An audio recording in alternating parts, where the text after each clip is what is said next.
Hello, it's Tracy Dix here from Wyrd Learning, and I am now on day 45 of my conversion card challenge. So today I've got the embedded command bind. The embedded command bind is where you ask your reader to make one of two choices, both of which are embedded commands. Simply identify two actions you want your prospect to make and turn that into a would you rather question.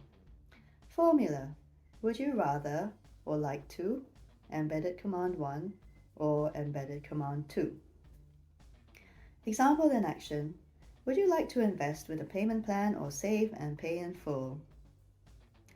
I suppose if we draw a link to when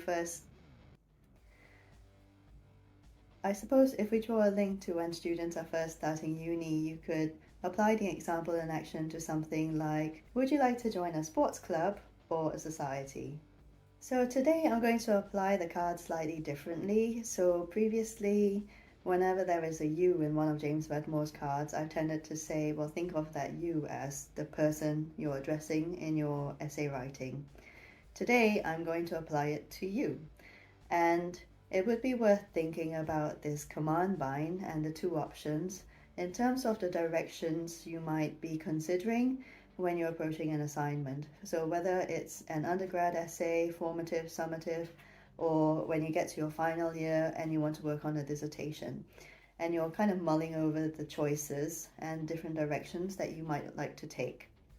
Okay, so let's say you are exploring a topic on print culture.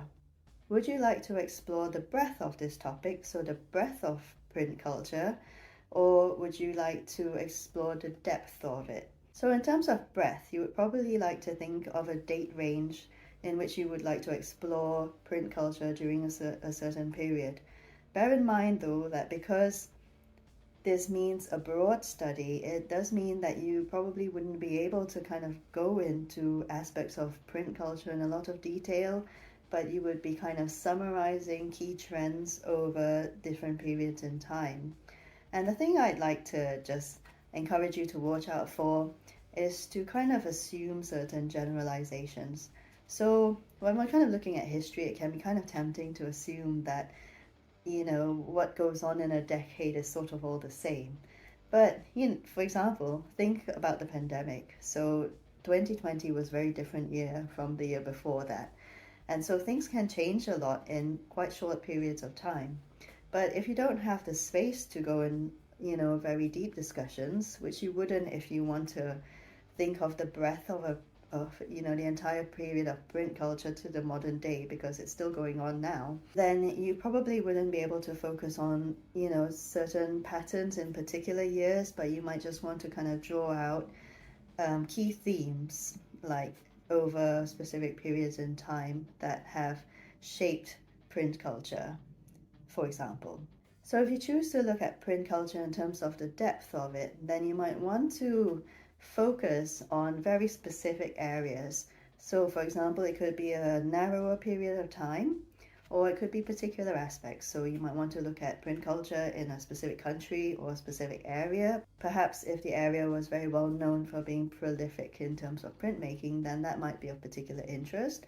Or on the other side of the spectrum, if an area was considered quite remote in terms of print culture, so it was very difficult to get print materials to a certain area, then you might want to consider what the implications were as a result of that.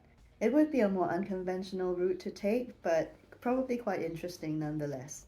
So there is one caveat to when it comes to making choices like this, and here I'm assuming that in your essay topic, it's not specifying that you favor one option over the other. So obviously, if your topic does specify that, you kind of need to look at print culture within a particular decade or within a 20-year period, then that's what you have to do.